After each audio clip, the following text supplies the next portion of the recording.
I have spent most of my adult life being the kind of man who fixes things.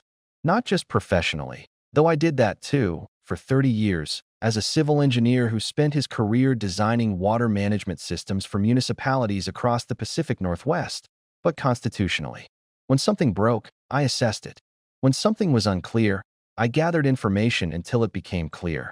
When someone needed something, I identified what it was and provided it. This was not a character flaw, as far as I knew. It was simply who I was.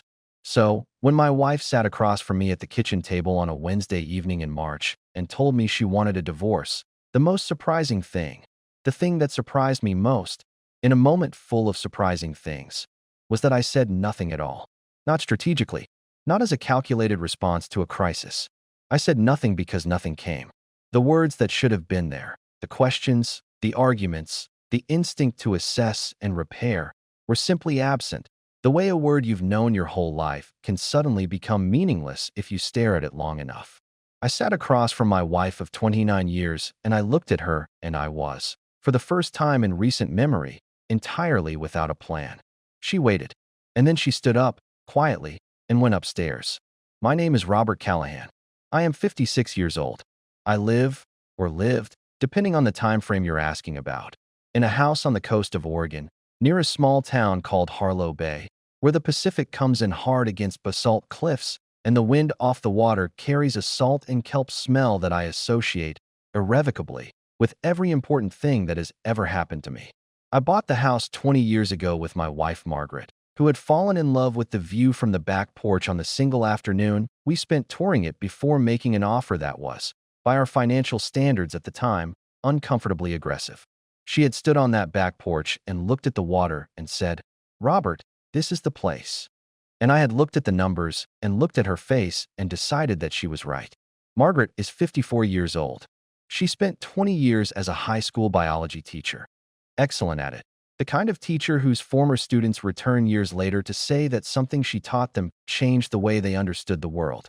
She retired from teaching 4 years ago when an inheritance from her mother gave her the financial freedom to do so.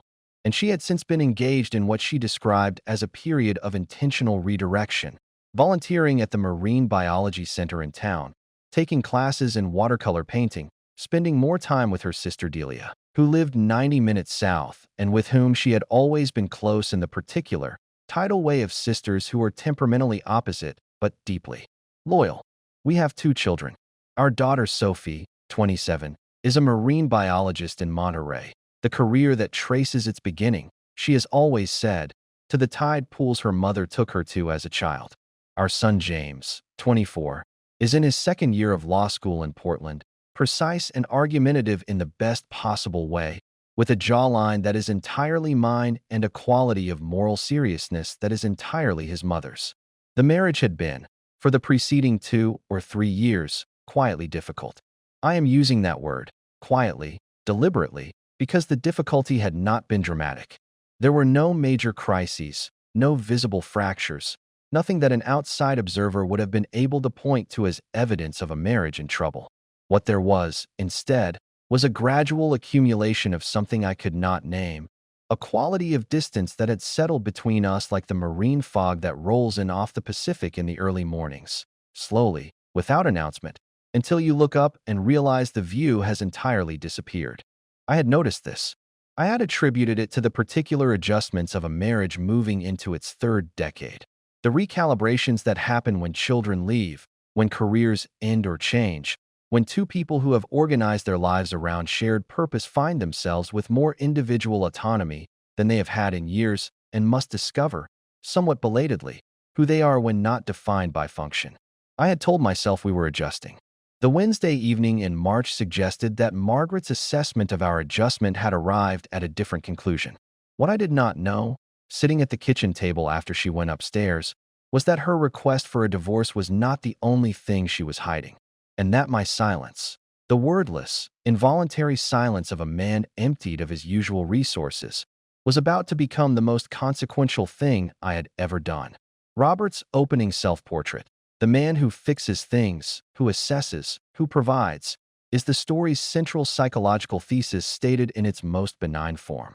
A lifetime of competent problem-solving creates, in the people who practice it, a particular kind of relational blind spot.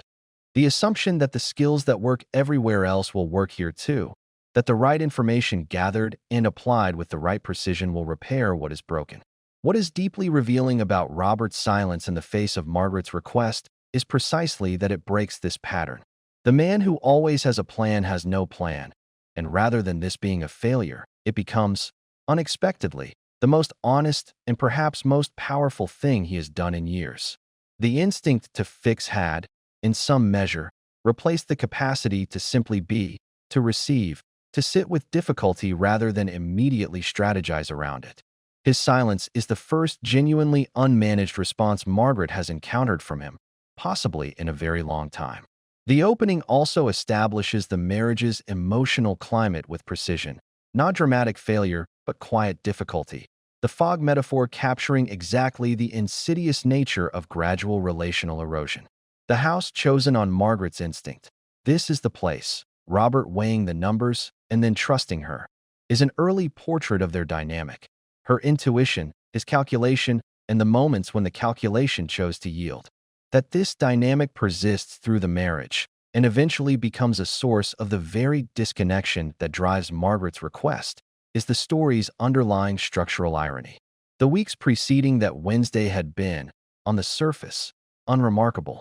Margaret had been quieter than usual, but then Margaret had always moved through cycles of gregariousness and retreat, which was a characteristic I had understood and accommodated for 29 years and which I did not, in the ordinary course of things, treat as a symptom. She had been spending more time with Delia, more evenings out for what she called the watercolor group, which met twice weekly at a studio in town, more mornings at the Marine Center, where she had been volunteering since the autumn. The Marine Center was something I want to describe carefully, because it matters to what comes later. Margaret had joined as a volunteer 2 years prior, initially just one morning a week helping with the touch tank and educational programming for visiting school groups. But her engagement had expanded, hours added, responsibilities taken on, the particular absorption of a person who has found something that genuinely claims them after years of operating in roles that were meaningful but exhausted.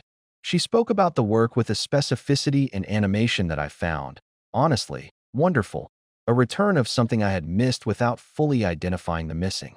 What I had not examined was who else was there. The Marine Center's director was a man named Patrick. I had met him twice, once at a volunteer reception in the center's early years and once at a fundraising dinner that Margaret and I attended together. He was 48, a marine biologist with academic credentials, and the particular, casual authority of someone who had built something from nothing and knew exactly what it was worth. He was good company at the dinner, knowledgeable, easy, the kind of person who makes a room feel slightly more alive. I had thought nothing of him. This is what I need to say. He appeared in my field of vision twice, made a favorable impression, and disappeared from my attention entirely. Margaret mentioned him occasionally, in the context of the center's work, program decisions, funding challenges, and his name had the settled, professional quality of a name that belongs to a known context. There was nothing that made it flash or catch. The first sign that something was shifted came from our daughter Sophie. Sophie is not a person who involves herself casually in her parents' lives. She has always been, since adolescence, the kind of child who respects the private sphere of adults with a discretion that is one of her genuinely admirable qualities. So when she called me on a Sunday in February, specifically to ask whether everything was all right between her mother and me, I understood that whatever had prompted the call had cleared a significant internal threshold. She seems withdrawn when I talk to her, Sophie said. Not unhappy exactly, but like she's somewhere else, even when she's in the conversation. I told her what I had been telling myself, that her mother was going through a period of redirection, was figuring out what she wanted from this chapter of her life, and that withdrawal was sometimes part of that process. Sophie paused in the particular way she pauses when she is weighing how much to say. "Dad," she said, "is she talking to you? I mean really talking." I considered the question honestly. "We talk every day," I said. "That's not what I asked," she said. I did not answer immediately. She did not press. We moved on to other things, and I sat with the gap between what I had said and what she had asked for a long time after the call ended. The practical signs had been there too, if I had been assembling them rather than filing them individually. Margaret had begun to manage her phone with an attention I had not previously noticed. Not dramatically, not the obvious face down on every surface behavior of someone in acute crisis, but a certain increase in attentiveness to its presence, a slight shift in how she angled the screen when something arrived. I noticed this and noted it with the same quiet efficiency I had been applying to everything else, and arrived at no conclusion because each individual observation was insufficient for one. There were 2 occasions in February when she arrived home later than expected from the Marine Center, 20 minutes once, 40 minutes the second time, and offered explanations that were smooth and contextually plausible. A late meeting about spring programming, a conversation that ran long with a donor visiting from Portland. Both entirely possible, both unremarkable individually. Combined with Sophie's question, combined with the angled screen, combined with the fog that had been thickening between us for months, they began to constitute something I could feel but could not yet see. Then the Wednesday in March arrived. She made dinner, as usual. We ate, as usual. We talked about Sophie and about James's moot court competition and about a repair needed on the back fence. And then she set down her fork and looked at me across the table with the expression of a person who has been waiting a long time to say something and has decided that the waiting is finished. "Robert," she said, "I think I want a divorce." And I said nothing. The structural irony at this stage lies in how ordinary everything appears, and how, in retrospect, the ordinariness itself was the warning. Margaret's deepening engagement with the Marine Center, described in terms of genuine animation and renewed purpose, contains within it the ambiguity that characterizes the earliest stages of many affairs. The external reality, a person rediscovering passion and identity through meaningful work, is both true and, simultaneously, the context for something else. Robert sees the animation and welcomes it. What he doesn't examine is the specific human geography of where it is occurring and who shares it with her. Sophie's question is the section's most important moment, not because it contains information, but because of its precision. She does not ask, "Are you and Mom okay?" but rather, "Is she really talking to you?" A distinction that locates the problem not in the presence of conflict, but in the absence of genuine contact. A 27-year-old who has spent a weekend observing her parents is able to identify, within days, what Robert has been rationalizing for months. That the daily conversation he describes as evidence of an intact marriage is not the same thing as real communication, and that the difference between them can be felt clearly by someone who loves both people and is paying honest attention. Robert's response to Sophie, "We talk every day," followed by his inability to answer her actual question, is the moment where he comes closest, before the confrontation, to seeing what he has been steadily not seeing. He files the gap and moves on. This is the cost of the fixing habit. A man so accustomed to processing information toward resolution that he cannot sit with an unresolved perception long enough to let it become understanding. In the days after Margaret went upstairs, I did not go after her. This requires explanation, because it was not my natural impulse. My natural impulse was to follow, to address, to open the conversation that her statement had initiated and that my silence had suspended. But something stopped me. Something that was not coldness or strategy, but a kind of instinctive understanding that the man who immediately follows and immediately fixes had not, in the preceding years, been serving either of us particularly well. So I sat at the kitchen table for a long time, and then I washed the dishes, and then I slept in the guest room because the alternative felt, that night, like a lie I did not want to perform. The following morning, Margaret came downstairs at her usual time and made coffee. She placed a cup in front of me without speaking. Her manner was not hostile. It was the careful, contained manner of a person who has said something significant and is waiting to understand what it will mean. I said, "Good morning." She said, "Good morning." We drank our coffee. She left for the Marine Center. I sat in the kitchen afterward with the particular quality of silence that follows an enormously important thing that has not yet been fully understood, and I thought, for the first time with genuine directness, about Patrick Hale. It was not a conclusion. I want to be precise about this. The thought of Patrick Hale was not an accusation I was making, but a question I was finally permitting myself to ask. Margaret had spent 2 years at the Marine Center in increasing depth of engagement. Patrick Hale directed the Marine Center. She had mentioned his name with the professional familiarity of someone who works closely with a person. She had not mentioned him differently from how she might mention any colleague. And yet, now that I was finally asking the question rather than filing the answer before asking it, I could not identify a single occasion on which I had asked her about him in any depth, or followed up on a reference to him with genuine curiosity, or understood, really, what the texture of their working relationship was. I had assumed that my lack of suspicion was evidence that there was nothing to suspect. I understand now that this is not how suspicion or its absence works. I called my oldest friend, a man named Dennis, who had known me for 35 years and with whom I had the specific kind of friendship that can survive long silences and resume without ceremony. Dennis was a practical man, a retired contractor whose relationship to problems was even more structural than mine. I told him, in the flat, factual way that I tend to report things that have hurt me, what Margaret had said and what I had done. There was a long silence. "You said nothing?" he said. "Nothing," I said. Another silence. "Robert," he said, "that might be the smartest thing you've ever done." I told him I wasn't sure it was smart. I wasn't sure it was anything. He said, "It doesn't have to be smart to be right." I began to pay a different kind of attention to the days that followed. Margaret's schedule had not changed. She continued to leave for the Marine Center, to attend the watercolor sessions, to see Delia.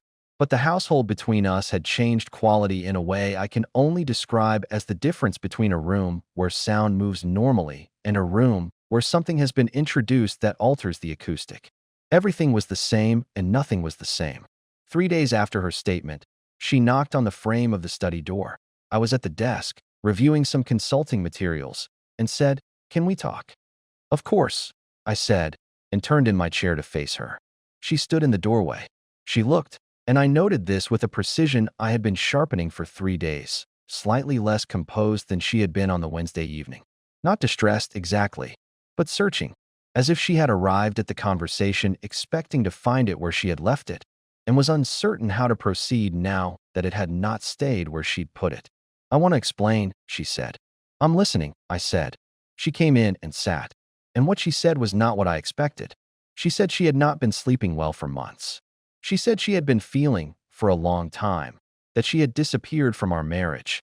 Not that I had pushed her out, she was careful about this, but that she had been slowly becoming someone she didn't recognize, someone whose needs and desires and individuality had been so thoroughly organized around the requirements of others that she no longer knew with any confidence what she actually wanted from her own life. She said the divorce request had been, in some measure, an experiment in whether she still existed independently of her role as wife. I listened to all of this without interrupting. "Is there someone else?" I asked. She went very still. The 3 days of silence between Margaret's statement and her return to the doorway are the story's quiet turning point, and Robert's decision not to follow, not to immediately move into fixing mode, is more psychologically significant than it appears. Margaret's request, as she herself will partially explain, was not simply a statement of intention but a bid for response. A person testing whether the structures of the marriage could accommodate genuine need, whether the space existed for her to be heard rather than managed. Robert's silence, unplanned as it was, created something neither of them had available before, an actual opening, a pause large enough for truth to enter. The return to the doorway 3 days later, Margaret seeking the conversation she had initiated and then left suspended, confirms the diagnostic quality of her original statement. She did not file for divorce in the interim. She did not consult a lawyer or begin separating finances. She knocked on a door and asked to talk. What she describes in the study, the slow disappearance of self within the marriage's organizational structure, is a psychological pattern that therapists recognize as role engulfment, the erosion of individual identity through sustained prioritization of relational function over personal need. Margaret was not simply unhappy. She had lost access to the vocabulary of her own desires. The divorce request was not a conclusion but a distress signal, the most extreme available language for a person who had exhausted the less dramatic vocabulary. Robert's final question, "Is there someone else?" And the stillness that follows is the section's cliffhanger. And the stillness is not denial. She answered the question, but not with a word. She answered it with a particular quality of pause that contained, within it, more information than any sentence she could have constructed. "Margaret," I said, quietly, not as accusation, as invitation. She looked at her hands. It's complicated, she said. I waited. There is someone I've become close to, she said. At the center. It hasn't been. She stopped and started again. I haven't been physical with anyone, Robert. I want you to know that. But I haven't been honest about what it is, either. And I think I've been using how I feel about him to justify to myself that the marriage was already over. And I'm not sure that's fair. This was, I understood, an incomplete accounting. Not a lie exactly. I believed the specific facts she had stated, but incomplete in ways I could feel without yet being able to see. Patrick Hale. The name had been waiting since the morning after the Wednesday, and it arrived now not as revelation, but as confirmation. Patrick, I said. She looked up. Yes, she said. What followed in the next several weeks was the most complex period of my recent life. Complex because what I was navigating was not a simple binary of betrayal and response, but a situation that had multiple layers and that kept revealing new texture the more carefully I looked. The first layer was the emotional relationship itself, which Margaret was not entirely wrong to describe as complicated.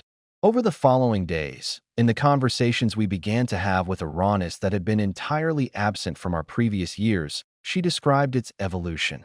The initial professional rapport, the growing recognition that Patrick understood her in ways she had not felt understood in a long time, the gradual crossing of boundaries that were emotional rather than physical, the private conversations, the shared confessions, the specific intimacy of two people who had begun to tell each other things they told no one else. She had not slept with him. I believed this.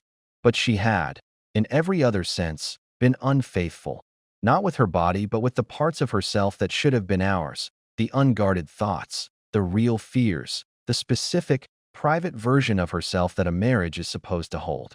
This was not a smaller betrayal than the one I had feared. In some ways it was larger, because it was harder to point at. The second layer was more unexpected and, in its way, more disorienting. Our son James called me from Portland during this period, a Tuesday evening, one of his regular calls. We talked about his coursework, about a case study he was working through, and then he said, carefully, "Dad, I need to tell you something. It might be nothing." He had been in Harlow Base 6 weeks before, for a long weekend, a visit I had known about, but which had overlapped with a period when I was in Portland for a project consultation and was not home for 2 of the 4 days. During those 2 days, James had encountered Patrick Hale, not at the Marine Center, at the house. Patrick had come to the house, James said, in the late afternoon of James's second day there. He and Margaret had spoken on the back porch for close to an hour while James worked inside, audible but not visible. James had seen him arrive and seen him leave. He had noted the length of the visit and the particular quality of his mother's manner afterward, a quality he described, with the lawyer's precise vocabulary he was developing, as composed in a way that suggested it had required effort. He had said nothing at the time. He had been uncertain whether he had the context to interpret what he'd seen. "I probably should have told you sooner," he said. "James," I said, "you did the right thing by telling me now." The visit to the house shifted things. Not because it confirmed a physical relationship. James had reported no evidence of that, and I continued to take Margaret's account as honest on that specific point. But because it confirmed that Patrick Hale had been a presence in our shared home, in a domestic intimacy that went beyond the professional context of the Marine Center during an absence of mine. The geography of it mattered. I did not hire an investigator. I want to be clear about this. What I had, Margaret's partial disclosure, James's account, my own assembled observations, was sufficient for the understanding I needed, and the purpose of full documentation is to support a legal process or definitively confirm what you intend to act on. What I needed, at this stage, was not proof for a legal proceeding but clarity for a conversation. I had a conversation with Delia instead. Delia is a complicated person to navigate. She is fiercely loyal to her sister in the way of people whose loyalty precedes their judgment, and I had always respected this without being fully comfortable with it. But Delia had also, I suspected, known more than she had said, and I needed to understand the full shape of what I was dealing with before I could decide how to proceed. I called her and told her, directly, that I knew about Patrick and that I was not asking her to betray Margaret's confidence, but to confirm, simply, whether what I understood of the situation was substantially accurate. There was a long pause on the line. "Robert," she said, "how much do you know?" "Enough," I said. I just need to know if I'm missing something important. Another pause. And then she said something that reframed everything I thought I understood. It's not just Patrick you need to know about, she said. The layered quality of what Robert discovers in this section mirrors the structure of many real relational crises. What appears initially to be a clearly bounded betrayal opens, under examination, into something with more chambers than the exterior suggested. Margaret's description of the emotional affair, honest about its nature while distinguishing it carefully from physical infidelity, is psychologically sophisticated and, importantly, internally consistent. She is not minimizing what occurred, she is categorizing it precisely. But Robert's recognition that the betrayal of the private self, the unguarded thoughts, the real fears, the interior version of a person, may constitute a more profound infidelity than a physical one is one of the story's most emotionally mature insights. James's account is the section's most structurally significant revelation. A son who observed something, held it in uncertainty, and eventually disclosed it when he understood the context. This is the behavior of a young person navigating enormous loyalty conflict with genuine integrity. His description of Margaret's post-visit composure, composed in a way that suggested it had required effort, is the observation of a person trained to read the gap between performed and felt states. It is also a devastating characterization, not guilt, not fear, but the controlled surface of a woman managing a private emotional reality that has grown large enough to require active management. Delia's final line, "It's not just Patrick you need to know about," detonates everything Robert believed he had assembled into understanding and resets the narrative ground entirely. The investigation is not complete. What he thought was the full picture has a further room. I drove to Delia's house the following morning, 90 minutes south along the coast highway, where the Pacific runs flat and gray under winter cloud and the road bends with the cliff line in long, slow arcs. I had called ahead. She was waiting. She made tea without asking whether I wanted it, which is a thing people do when they are preparing to say something difficult and need something to do with their hands. I sat at her kitchen table and waited. What Delia told me required some time to fully absorb, because it was not what I had constructed any version of expecting. Margaret had not been seeing Patrick Hale for 2 years. She had been connected to him for 2 years, but the closer, more significant relationship had ended, by Delia's account, approximately 8 months prior. What had followed Patrick? What had led to the divorce request? What had led to Margaret's articulation of having disappeared from herself? Was not an ongoing affair, but the aftermath of one. Margaret had ended it. She had ended it, Delia said, because she had found herself in the specific anguish of a person who has done something that contradicts their fundamental self-image and cannot reconcile the contradiction. Not guilt for Robert's sake, or not only that, but the disorientation of discovering that she was capable of something she would have categorically denied being capable of. She had asked for a divorce not because she wanted to leave Robert for Patrick Hale. She had asked for a divorce because she could not figure out how to stay in the marriage while carrying what she had done, and because she had convinced herself, incorrectly, Delia now believed, that Robert would be better off without the burden of her honesty. She was going to let you believe it was just estrangement, Delia said. She was going to make it about the marriage, not about what she did. I sat with this for a long time. She didn't intend to tell me the full truth, I said. No, Delia said. She intended to protect you from it, which I told her was not protection. The drive back was one of the longest I can remember. The Pacific was running heavy to the west, long gray swells moving in from the open ocean, the horizon indistinct where the water met the sky. I thought about protection and what it actually means, whether it is possible to protect a person by denying them the truth about their own life, and whether the impulse to do so is really about the person being protected or about the person who cannot face delivering the truth. I thought about my silence, the Wednesday after her request, about the 3 days in which I had neither pursued nor retreated, but had simply remained, present and without agenda. About what that silence had done, had opened something, had made space for the conversation in the study, had produced Margaret knocking on the door and saying, "Can we talk?" with a quality in her voice that I had recognized as genuine even before I understood why. I thought about what would have happened if I had done what I always did, followed immediately, assessed, offered solutions, moved the situation toward resolution. I thought about the conversation that would have produced, the managed apology, The managed explanation. The version of events Margaret had intended to present. My silence had been the most disruptive thing I had done in 29 years, and it had been an accident. I arrived home at 4 in the afternoon. Margaret was in the sitting room. She looked up when I came in. I sat across from her. I placed my hands on my knees and looked at her directly. I drove to see Delia, I said. The color left her face. Tell me the true version, I said. Not unkindly. The complete one. I need you to trust me with it. What followed was the longest and most honest conversation of our marriage. She told me everything. The evolution from professional regard to emotional intimacy to something that had, for approximately 4 months in the middle of the relationship's second year, become physically real as well.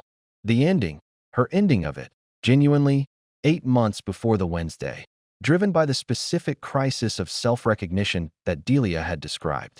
The months afterward, in which she had lived with what she had done in a silence that had gradually become unsustainable, until the only exit she could identify was a divorce she hadn't fully wanted but had felt she had no right to contest. She cried at certain points. Not performatively, the kind of crying that is about the speaker's emotion rather than the audience's response. The kind that comes from a person confronting themselves. I did not cry. I sat with everything she said and let it land without immediately converting it into response. This was new for me. It felt right, and it felt terrible in equal measure. At the end, when she had finished, she said, "Say something, Robert. Please." "I'm thinking," I said. "About what?" "About what I want," I said. "I've spent 29 years being very good at identifying what you wanted, what the children wanted, what situations required. I'm sitting here trying to figure out what I actually want. It's taking a moment." She looked at me with an expression I could not fully categorize. "What do you want?" she said. I took a breath. "I don't know yet," I said. "I know that I am not ready to give up on this marriage because you made a mistake and then were afraid to be honest about it. I know that I am angry, not in the way I expected to be angry, but I am angry. I know that whatever comes next needs to be built on the actual truth, not the version you intended to present." I paused. "And I know that I've spent years being very good at taking care of you in the ways that were easy for me to provide, and not so good at making space for what you needed that wasn't in my skill set." She was very quiet. "I'm not saying that excuses anything," I said. "I'm saying that a marriage is a joint construction, and if it needs rebuilding, we both have to show up with honest materials." She said, "Do you want to try?" I looked at her, really looked at her, in the particular way I had not looked at her in a long time. "Yes," I said, "but not the same way we did before." The revelation that Delia delivers, that the affair ended 8 months prior, that Margaret's divorce request was not a bid for freedom but an escape from unbearable self-knowledge, is the story's most significant structural reversal, and it reframes everything that has preceded it. Margaret was not leaving Robert for Patrick Hale. She was attempting to leave before she had to show Robert who she had been. The protection she intended was not for him, but for herself. The self that could not sustain the cognitive dissonance of remaining in a marriage while carrying a secret that fundamentally contradicted her self-concept. This is the psychological mechanism of self-protective disclosure by omission. The belief that shielding another person from the full truth is an act of love, when in reality it is an act of self-preservation dressed in the language of care. Robert's silence, which has functioned throughout the story as an accidental strategy, reveals itself here as having performed a crucial relational function. It created an opening in the managed narrative that Margaret had prepared. Had he immediately pursued and engaged, she would have delivered the curated version. His stillness dismantled the curation. The confrontation itself is the most emotionally significant scene in the narrative precisely because of what Robert does not do. He does not immediately offer forgiveness or immediately refuse it. He names his anger, names his contribution, and names his willingness, all without collapsing the complexity of the situation into a premature resolution. His statement about spending years being good at what was easy for him and not creating space for what was harder is the moment of genuine self-accountability that elevates this story above simple victimhood. Two people, honestly shown. We did not fix the marriage on that afternoon. I want to be precise about this, because the instinct, my instinct, old and persistent, was to treat the honest conversation as the completion of a repair rather than its beginning. We had said true things to each other. We had made a tentative, genuine agreement to try. This was significant.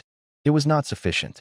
We began couples therapy in April with a woman named Dr. Frances Cho, who had an office in the town 10 miles north and who came recommended by a friend who had been through her own marital reconstruction and described Dr. Cho as someone who would not let either of them be comfortable when comfort was avoidance. I liked her immediately. She had a particular quality of attention that reminded me, oddly, of the best engineers I had worked with. People who held a problem in full view without flinching from its complexity, without reducing it to something more manageable than it actually was. The first 3 months were not comfortable. Dr. Cho directed us, individually and jointly, toward the places where we had each contributed to the conditions that preceded the crisis. For Margaret, this meant confronting the specific failure of honesty, not only about Patrick, but about the longer deterioration of her own needs within the marriage, the slow disappearance she had described as role engulfment, the years in which she had managed her own unhappiness privately rather than bringing it into our shared space. Why had she not said anything? Dr. Cho asked this with a particular, patient persistence that eventually produced the answer, because saying it would have required a vulnerability that Margaret associated, on some deep level, with being a burden. Her mother had raised 3 daughters on the specific doctrine that needing too much from other people was a character defect. Margaret had inherited this doctrine and applied it to our marriage with thoroughgoing effectiveness. For me, the work was different and, in some ways, more uncomfortable, because it required the dismantling of the self-narrative of the good husband. I had been, in objective terms, a reliable, present, caring partner. I had provided. I had been faithful. I had not, as far as I could identify, done anything that a reasonable external observer would have labeled as wrong. This was both true and, Dr. Cho helped me understand, completely beside the point. The question was not whether I had been good. The question was whether I had been available. Not available in the practical sense. I was always there, always responsive, always capable of solving the immediate problem.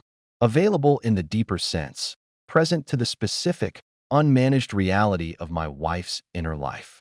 Had I ever, across 29 years, sat with her difficulty without immediately beginning to address it? Had I created the kind of spacious, non-solving presence in which a person can speak the unformed, uncertain, painful truth of what they actually feel, knowing it will be held rather than handled? I found, when I examined this honestly, that the answer was rarely. That my attentiveness had almost always been conditional on usefulness. That I had been a wonderful responder and a poor receiver. This was not a comfortable realization. It was an accurate one. We told Sophie and James together, in the summer, a conversation over dinner at the house that I had prepared with the particular, slightly manic thoroughness of someone whose anxiety finds expression in cooking. We told them the truth, in the age-appropriate, parental-edited version of the truth, that we had been struggling, that difficult things had happened that we were working through, that we were committed to doing that work together. Sophie asked, carefully, whether we were certain we wanted to stay together, whether we were doing it for ourselves or for the family. I said, for ourselves. The family is the reason we wanted to get it right, but the decision is ours. James said very little, which from James is often the expression of the most feeling. The summer was slow and often painful and occasionally, unexpectedly, good. A dinner on the back porch on a warm July evening when the Pacific was flat and golden and something between us had relaxed, temporarily, into the ease of people who have chosen each other again after having had the option not to. A walk on the beach in August, early morning, when the tide was low and the basalt pools were full of the particular life that Margaret had spent a career teaching children to love, and she bent down over one of them and said something about a specific creature there, with the same animation I had heard in her voice when she talked about the center, and I stood beside her and felt, for a moment, that I was seeing her as she actually was, not as the function she performed in my life, but as herself, fully and separately inhabited. These moments were not evidence that everything was resolved. They were evidence that the materials we were working with were real. By autumn, we had not arrived at a new marriage. We were still in the process of dismantling the old one carefully enough to understand what in it was worth carrying forward and what needed to be rebuilt from different principles. This process is ongoing. I expect it to remain ongoing for some time, because the things that erode a long marriage do not resolve in a season. What I have understood across this year is something about silence that I did not know before. I had always associated silence, my silence, with emptiness, with the absence of action. What I discovered on the Wednesday evening in March was that silence can be a space rather than an absence. That the suspension of the fixing instinct can create room for something more honest than any solution I could have provided. That sometimes the most disruptive thing a person who always has answers can do is, for once, have none. Margaret said to me recently, we were in Dr. Cho's office, in a session that had been harder than most, that my silence after her divorce request was the first time in 29 years she had felt that I wasn't trying to manage her. I didn't know what to do, I told her. I know, she said. That's why it worked. There is a statistic that marriage researchers return to often, that in long-term partnerships, the presence of unsolvable problems is not a predictor of divorce. What predicts divorce is the couple's relationship to those problems, whether they approach them with contempt or with curiosity, whether they withdraw or remain. The willingness to sit with difficulty without resolving it prematurely turns out to be one of the most powerful things two people can practice together. I learned this accidentally. I am trying, now, to practice it on purpose. The resolution of Robert and Margaret's story is deliberately incomplete, not because the narrative is unfinished, but because incompleteness is the honest shape of real relational reconstruction. They have not arrived at a repaired marriage. They are in the process of building a different one, and the distinction is important. A repaired marriage assumes the original structure was sound and needs restoration. What Robert and Margaret are discovering, through Dr. Cho's careful work, is that the original structure had foundational issues that predated the crisis. Issues of visibility, availability, and the specific kind of presence that cannot be replaced by capability. Robert's reckoning with his own contribution, the realization that he was a wonderful responder but a poor receiver, is the story's most psychologically substantive moment. It deconstructs the self-exonerating narrative of the betrayed partner without dismissing the real wrong that occurred. Both things are simultaneously true. Margaret made choices that caused genuine harm, and Robert had constructed a relational dynamic in which her need for a different kind of presence went unaddressed for years. Neither truth cancels the other. Margaret's revelation in Dr. Cho's office, that Robert's silence was the first time she had felt he wasn't managing her, is the thematic center of the entire narrative. 29 years of competent care, and the most connecting thing he ever did was the moment he had nothing. The statistical ending is precisely chosen. The research finding that the presence of unsolvable problems does not predict divorce, but the relationship to those problems does. Curiosity over contempt. Presence over withdrawal. Robert stumbled into this truth accidentally. He is now choosing it deliberately. This is what growth looks like. Not the dramatic transformation, but the slow, conscious turning toward a better practice. Robert and Margaret's story operates as a meditation on the particular blindness that competence produces in long-term love. Robert spent 29 years being genuinely good at the observable requirements of marriage: provision, presence, reliability, care, and in doing so, constructed a relational environment in which the less observable requirements went unmet. Not because he was indifferent to Margaret's inner life, but because his entire mode of engagement was organized around response rather than reception. He was always ready to answer, never quite still enough to simply listen. Margaret's failure is both more dramatic and more easily named. The emotional affair, the partial disclosure, the intended management of Robert's knowledge, but its roots lie in the same soil as his, a self that had learned, from long training, to treat its own needs as burdens rather than communications. She did not tell Robert she was disappearing because she had never developed the vocabulary for need within the marriage, because Robert's efficiency had, over time, created a space where her vulnerability would always be immediately converted into a problem to be solved rather than a state to be witnessed. The divorce request, that extraordinary, unexpected silence-producing statement, was the most honest thing she had offered him in years, precisely because it was beyond his capacity to fix. And his silence in response was the most honest thing he had offered her, the involuntary proof that he was capable of being stopped, of standing in the gap without immediately filling it. What this story ultimately argues is that the skills that build a life are not always the skills that sustain a marriage, that the discipline of competence and the discipline of presence are not the same discipline, and that the long, patient work of genuine intimacy requires the willingness to be useless, uncertain, and fully, quietly there.